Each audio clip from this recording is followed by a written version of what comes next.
Well, hola people, konnichiwa. Berikan bersama Selvian di channelnya Kudetek.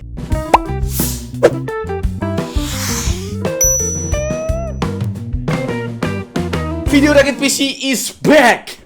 Muncul tuh. Sekarang kita udah sampai di episode ke-93 ya kan. 7 video lagi kita udah rakit PC ke yang 100, maksudnya yang di videoin gitu ya. Kira-kira kita perlu bikin apa nih ya di milestone kita ke 100 video rakit PC Kudetek? Coba dah kita diskusi di kolom komentar, oke? Dan di video kali ini, video rakit PC ke episode 93 ini ya, kita masih pakai konsep yang sama kayak video yang episode 92 karena menarik banget ya, rame juga, yaitu komparasi PC dengan laptop gaming, bre. Tapi disclaimer lagi nih ya kan, jangan terlalu dianggap serius. Karena memang PC dan laptop gaming punya plus minusnya masing-masing. Di sini kita cuma mau fokus ke adu performanya aja. Jadi pembahasan di luar performa disampingin aja lah dulu ya kan. Udah baper gitu. Nah, di video komparasi PC versus laptop yang kedua ini, kita bakal adu laptop gaming Acer Nitro V16 yang harganya 16 jutaan. Spek singkatnya, laptop ini pakai prosesor AMD Ryzen 7 8845HS, RAM-nya 16GB DDR5 5600 MHz, GPU-nya GeForce RTX 4050 dan NVMe SSD-nya Gen 4 berkapasitas 512GB. Kira-kira dengan budget 16 juta, kita bisa dapat PC dengan spek kayak apa? Langsung aja masuk ke perkomponenan pertama, ya kan? Hidupin dulu lah, ya kan?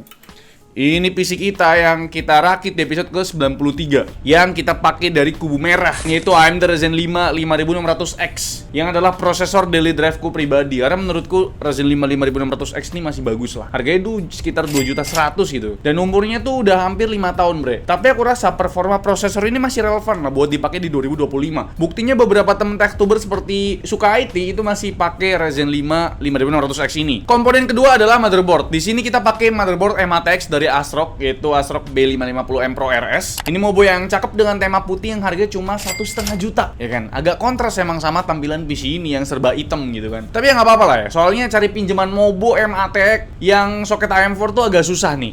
Ketiga adalah GPU. Di sini lagi-lagi pakai komponen daily drive-ku yaitu GeForce RTX 3060 12GB dari iChill. Tapi aku saranin kalian pakai Zotac Gaming aja yang harganya bisa lebih terjangkau, sekitar 4,3 juta. Kenapa kita pakai RTX 3060 12GB? Karena memang VGA ini masih populer dan layak banget buat dipakai di tahun 2025. Bahkan bre, menurut survei user Steam, RTX 3060 12GB masih jadi most usage GPU selama tahun 2024 ini. Jadi masuk nih, ya kan, ke most usage-nya.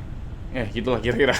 Lanjut komponen keempat itu RAM. Karena AM4 belum support DDR5, maka di sini kita masih pakai platform DDR4 dari TeForce Extreme RGB 32GB. Tapi karena barang ini termasuk rare dan susah dicari, aku nyaranin kalian pakai TeForce Delta 32GB aja ya. Harganya sekitar 1,1 juta gitu ya kan, dapat 32GB DDR4 dual channel pastinya. Kalau buat SSD kita mau samain aja sama spek laptop, pakai NVMe Gen 4 512GB. Di sini kita pakai dari TeForce lagi yaitu Z44A5 yang harganya 700.000 kembali goceng. Komponen selanjutnya casing nih. Dari awal Deepcool ngirimin kita itu casing MATX yaitu Deepcool CH370 yang harganya sekitar 780.000. Ini kita udah pernah pakai juga, kita pakai lagi ya kan. Udah dapat bonus satu buah kipas casing yang udah terpasang di bagian belakang. Kalau buat power supply-nya kita pakai dari Deepcool lagi yang emang terkenal harganya ekonomis. Ini adalah Deepcool PL550D. Sebuah power supply 550 watt dengan sertifikasi 80 plus bronze yang harganya sekitar 640.000, bre. Dan sampailah ke komponen yang paling menarik di rakitan PC episode ke-93, yaitu ini dia, All-in-One Deepcool Mystic 240. Kalau di lini All-in-One Cooling, Mystic series ini merupakan salah satu produk high-end-nya Deepcool selain LT series. Aku pribadi suka sama Deepcool karena udah pakai nama yang sesuai sama ukuran radiatornya lagi. Bukan pakai nama random sok ngide kayak yang ada di LE, LS, dan LT series mereka. Agak susah gitu ngapalinya. Kalau dilihat sekilas ya, dari tampilan Deepcool Mystic series ini, jelas target pasarnya para orang dewasa kayak aku yang udah mulai jengah sama per RGB yang duniawi. Lihat aja bre, tampilannya bener-bener clean, minimalis, dan minim detailing RGB. Kipasnya hitam polos, terus waterblocknya pakai TFT LCD screen berukuran 2,8 inci dengan resolusi 640x480p yang fungsinya nggak cuma buat monitoring doang, tapi bisa nampilin media dalam format gambar dan juga gambar bergerak atau GIF. Dan yang paling menarik, layarnya ini bre udah punya sensor gyroscopic, jadi bisa menyesuaikan posisi peletakan waterblock mau dipasang vertikal ataupun horizontal. Secondary monitor waduh. Layarnya ini nggak bakal kebolak-balik, detailnya tuh kecil yang sangat membantu sih ya. Soalnya pas instalasi kadang kita lupa kalau pasang water blocknya kebalik. Jadi ini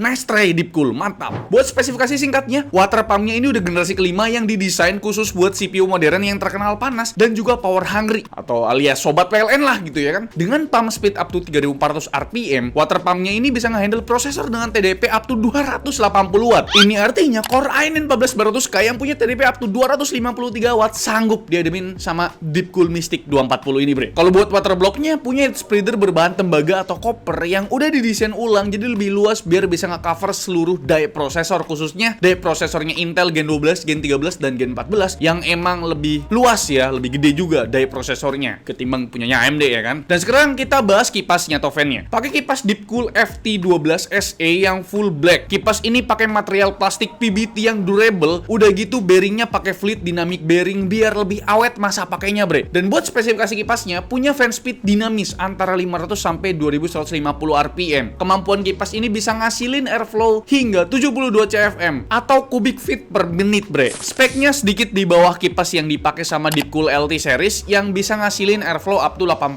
CFM. Nah, ini deh, bre, rakitan PC episode ke-93 yang total harganya tuh sekitar 13.220.000.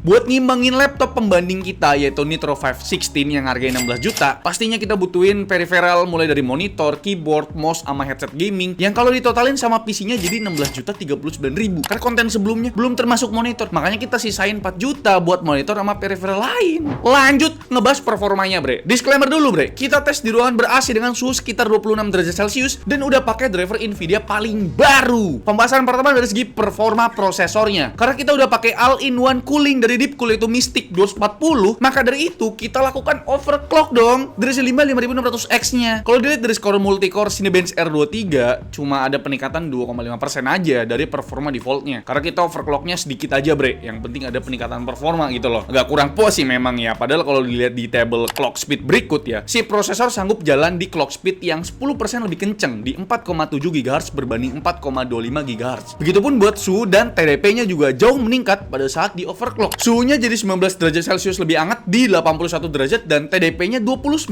watt lebih tinggi di 106 watt. Kalau di gambaran buat main game, clock speed ketika di overclock malah stabil banget di atas 4,8 GHz, bre. Sedangkan kalau kondisi defaultnya cukup fluktuatif ya antara 4,5 sampai 4,6 GHz. Dan kalau dibanding sama prosesor laptop itu Nitro 516 yaitu Ryzen 7 8845HS, Ryzen 5 5600X di PC episode ke-90 ini emang terbantai habis ya. Selisihnya bahkan sekitar 38%, bre. Dan sekarang kita lanjut ke performa grafisnya. Di ketiga pengujian 3D Mark, ternyata RTX 3060 12GB di PC episode 93 ini masih unggul mutlak di atas RTX 4050 6GB di unit Nitro 516. Bahkan selisih performanya masih 10% lebih kenceng. Tapi ingat, bre, ini benchmark sintetis doang ya. Gimana kalau di pengujian real life-nya nih? Pertama ada rendering 3D. Di sini kita coba render image scene BMW di aplikasi Blender dengan metode render optik. Ternyata RTX 4050 6GB di unit Nitro 516 masih lebih kenceng, bre. Sedangkan buat rendering video, performa kedua GPU-nya cukup seimbang, baik itu di rendering video 4K maupun rendering video Full HD nih. Terus buat urusan AI, kita coba buat generate waifu di Stable Diffusion. Hasilnya GeForce RTX 3060 12GB masih sedikit lebih kenceng ya kan? Karena bisa ngegenerate satu waifu dalam waktu 3,5 detik berbanding 3,8 detik di RTX 4050 laptop Nitro 516. Dan sekarang kita bahas performa gamingnya, bre. Ada beberapa game yang bakal kita adu performanya sama laptop Nitro 516 ini. Game pertama ada Black Knight Wukong yang kita tes di resolusi Full HD dengan preset high, ray tracing-nya off pastinya, dan DLSS-nya quality. Karena GPU laptop Nitro 516 udah pakai RTX 4050 yang punya fitur frame generation, maka wajar performa PC yang masih pakai RTX 3060 12GB tanpa frame generation tertinggal hampir 31 FPS dari performa laptop yang pakai 4050 6GB.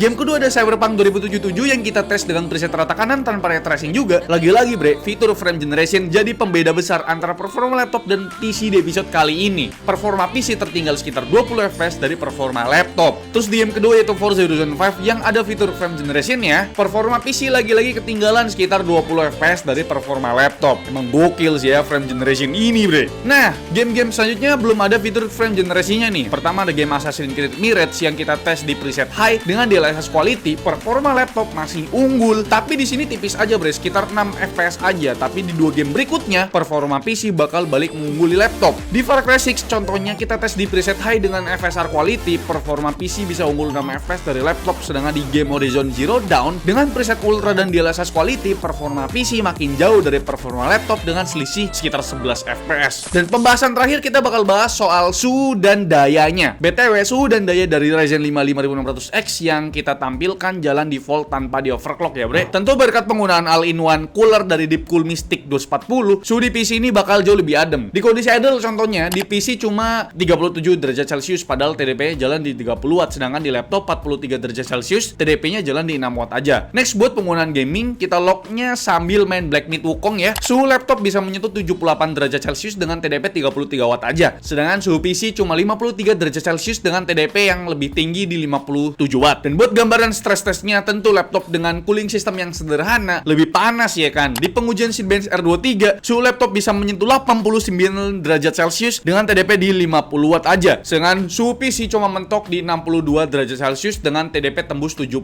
watt. Dan sekarang kita masuk ke kesimpulan. Jadi itu dia bre ya, adu performa antara laptop gaming Acer Nitro 516 yang harganya 16 jutaan dengan PC episode ke-93 yang harganya 13 jutaan. Tapi kalau ditambahin peripheral berikut ya, totalnya jadi 16 jutaan kok. Kembali lagi bre, maksud video ini ya buat have fun aja, karena banyak banget yang tanya, coba bandingin laptop sama PC gaming bang, gimana perbandingannya gitu loh. Jangan terlalu dibawa serius lah, santai aja gitu loh. Soalnya kan baik PC ataupun laptop punya plus minusnya masing-masing. Contoh plusnya dulu dari PC ya, suhunya tuh jadi lebih adem pastinya kan, jauh lebih adem lah gitu. Terus lebih customable gitu kan, lebih bisa di-upgrade banyak. Dalaman PC-nya juga bisa buat teman merenung bre, apalagi kalau dipakein all-in-one liquid cooling dari Deepcool itu Deepcool Mystic 240 yang tampilan LCD waterblock-nya bisa di-customize begini nih. Tapi di lain sisi, laptop juga punya nilai plus juga. Di antaranya lebih portable dan punya mekanisme garansi yang lebih simple, bukan satuan layaknya PC. Tapi kalau PC satu komponen rusak bisa digaransiin gitu loh, ganti komponennya gitu kan. Tapi menurut kalian gimana? Apakah perdebatan mending rakit PC atau mending laptop gaming masih berlanjut sampai lama ya kan? Coba komen di bawah. Kalian ini tim mending rakit PC atau tim mending laptop gaming? Coba komen aja di bawah, kita diskusi. Jangan pada baper dah ya kan. Gimana menurut kalian mengenai rakitan PC episode ke-93 ini? Juga komen di bawah lah. Pokoknya kita diskusi lah di bawah. Like video ini kalau kalian suka, dislike kalau kalian jelek, dan jangan lupa untuk tekan tombol subscribe yang warna merah kalau misalkan kalian belum subscribe channel ini.